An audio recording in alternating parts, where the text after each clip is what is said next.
सब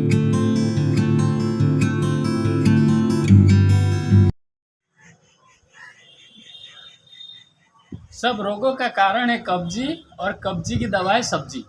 माने सबू रोगर कारण आज्ञा कब्जी। कब्जी माने कन्स्टिपेशन। जदि आपंकर पेटटी सफा नहला ताल आप जानवे आपको सब प्रकार रोग हम। आपन को गैस हम, एसिडिटी हम, डायबिटीज हम, कोलेस्ट्रोल हम, हार्ट प्रोब्लेम हम, ब्लड प्रेशर हम। माने आपंकर पेटटी हूँ मूल। पेटटी सब सफा रहा दरकार से आम कौन कहूँ कब्जी की दवा सब्जी। कब्जी की दवा फल आउ सब्जी। माने जदि आपंकर कब्जी रोचे माने आपंकर पेट दोष रोचे ताले सब आप फल आउ सब्जी खाइबे। फल सब्जी माने कदली खाइले, सेव खाइले, अंगूर खाइले। आपड़ ये सब जिनस जब न खाई पारे आप कौन करेंगे ना पनीपरिया गाजर टमाटर बहुत प्रकार सब पनीपरिया आसूसी आमर जो नेली परिवा आसूसी से पनीपरिया खाइले आपंकर पेटटी सफा हम। आज्ञा मु आज आज्ञा आपण को एमती पांचटा जिनस सफा रखापी शिखे। ये पांचटा जिनस जब आप डेली सफा रखिए ताले आपणकर कौन प्रकार रोग हेनी। ये पांचटा जिनस कौन मुझे कहूँ शुणु। गोटे आज्ञा आपंकर प्रथम पेटटी सफा रखा। प्रथम पेट सफा रखा तापर आज्ञा छाती सफा रखा। छाती माने फुसफुसटा। तृतीयटा हूँ आप हृदय माने आप दिलटा सफा रखा। आउ चतुर्थटा आज्ञा मन सफा रखा।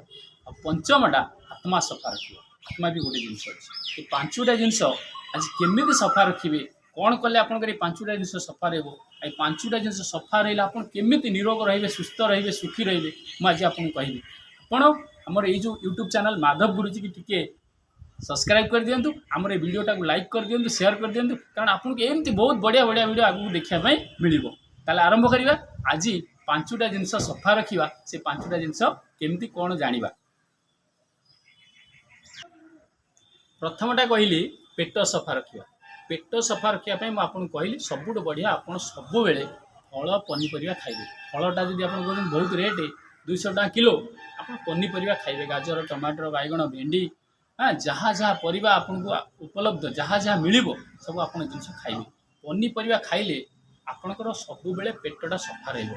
आ द्वितीय जिनस टिके गरम गरम उषुम उषुम खाद्य खाइबे। ठंडा जिनस जमा खाइबेनि। खाद्य तैयारी होगा टिके नख उषुम होगा ताको आप खाइबे। आ तृतीय जिनस पानी टिके उषुम उषुम पीबे। उषुम पानी पीबे माने टिके नख उषुम पानी पीबे टिके गरम गरम खाइबे। आ पनीपरिया फलमूल आज खाइबे। पेट रोग आपणकर कदापि हेनी। पेट सफा पाई एटा सबुठ बढ़िया औषध आज्ञा। पेट सफा पर मुझे कौन कहली छातीटा सब सफा रखिए। छाती माने आपणकर ये जो फुसफुसटा ये जो पंजराटा यहीटा सफा रहा दरकार। आमर गोटे अच्छी सबुठ ये फुसफुसटा सफा रखापी सबुठ बढ़िया औषध कौन जानते पवन। पवन माने आज्ञा हवा माने श्वास। आपण जिते लंबा श्वास नेबे जिते आपण दीर्घ श्वास नेबे जिते आपन को ऑक्सीजनटा मिल आपण भितर कफ हो कि आपण भितर जहाँ भी पानी जमी था ये छाती भितर जहाँ भी मैला थी सब सफा हो। आपण माने लंबा श्वास सब अभ्यास करेंगे। जिते जे लंबा श्वास नब से तार फुसफुसटा मजबूत हम से तार छातीटा सफा रहा। से आम प्राणायाम आपको शिखौचु माने आपण भस्त्रिका प्राणायाम गोटे अच्छी आमर सहीटा करेंगे। आप छातीटा सब पूरा नीट एंड क्लीन रु भस्त्रिकाटा ये मात्र के अधा मिनिट लगे मुझे शिखे दूसरी कि आप छातीटा केमती सफा रहा। देखो भस्त्रिका क्रियाटा एमती करेंगे। आप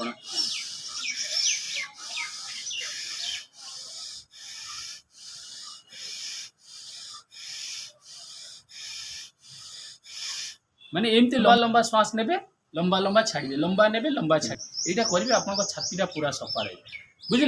प्रथम आपंकर पेट सफा रहा छाती सफा रहा। तृतीयटा आज्ञा आप हृदयटा सफा रखिए। हृदयटा माने आपंकर हार्टटा केमती सफा रहा जानते।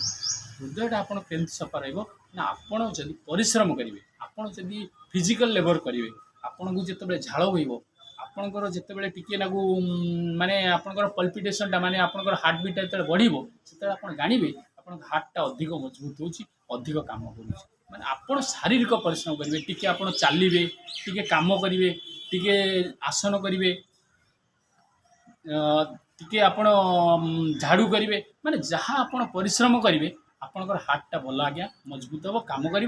तेणु आप हृदयटा को जब सफा रखापी चाहूँगी सब परिश्रम करने चेष्टा करेंगे। पेट सफा रहा छाती सफा है हृदय सफा है। आउ चतुर्थटा आज्ञा मनटा सफा रखिए। मन कही माने मन साफ तो सब साफ। माने मनटा सफा केमती रहा आज्ञा, कारण आमको बेले बेले बहुत टेंशन हो, बहुत दुख हो। कौन पाई ना आम मनटा सब दुखी रोचे।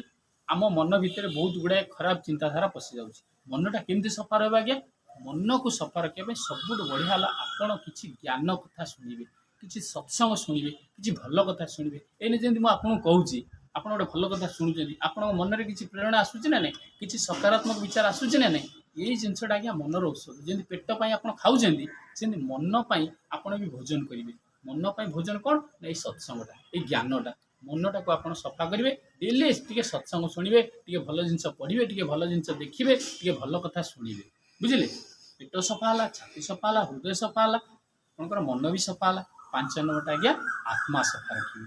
आत्मा सफा माने ये शरीर भितर गोटे आत्मा अच्छी आज्ञा, से आत्माटा पड़े गले शरीर को आम तोड़ी दौचे, पोति दौचे, नष्ट हो जाए। से आत्माटा केमती सफा से आत्मा को सफा करने सबुदिन आप ध्यान करेंगे, टी एकांत रही भगवान टे प्रार्थना करेंगे। जदि आप ईश्वर को प्रार्थना करेंगे, जदि भगवान ध्यान करेंगे, ताले आपण आत्माटा शुद्ध निर्मल और पवित्र हो। यही 5टा जिनिस मुझे कहली, आप डेली सफा रखु, आपन को कौन प्रकार रोग हेनी, आपड़ केबे रोगी हेबेनी, केबे भी असुस्थ हेबेनी, सब बेले सुस्थ रहिबे आ सुखी रहिबे। आज एतिकी, आउ गोटे वीडियो भेट हवा। आज एतिकी, नमस्कार।